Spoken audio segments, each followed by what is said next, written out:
રાજકોટમાં ઘરફોડ ચોરી કરતા બંટી બબલીની ધરપકડ કરવામાં આવી છે। આંતરરાજ્ય ઘરફોડ ચોરી ગેંગના 2 આરોપીઓની ધરપકડ થઈ છે। ગત 23 ડિસેમ્બરના રોજ દંપતી વિદેશ ફરવા ગયું અને પાછળથી 13 લાખથી વધુ રકમની ચોરી થઈ હતી।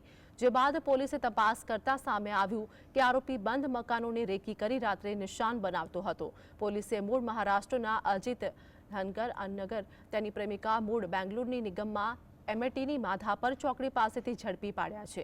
આરોપી અજીત વિરુદ્ધ મહારાષ્ટ્રમાં 17 તો કર્ણાટકમાં 11 મળી કુલ 28 જેટલી ઘરફોડ ચોરીના ગુનાઓ પોલીસે ચોપડે નોંધાઈ ચૂક્યા છે।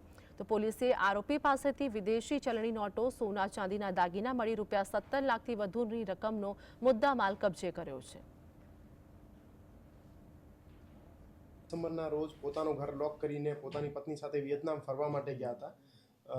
પરત જ્યારે આવ્યા તો 31 તારીખના રોજ એમનો ઘરનો તાળો તૂટેલો હતો અને ઘરમાંથી વિદેશી કરન્સી, રોકડા રૂપિયા, સોના ચાંદીના ઘરેણાં સહિત કુલ 13 લાખ જેવો મુદ્દામાલ ઘરમાંથી ગાયબ હતો। તો એવામાં ગાંધીગ્રામ પોલીસ દ્વારા તથા એલસીબી ઝોન 2ની ટીમ દ્વારા આમાં તપાસ હાથ ધરવામાં આવી હતી।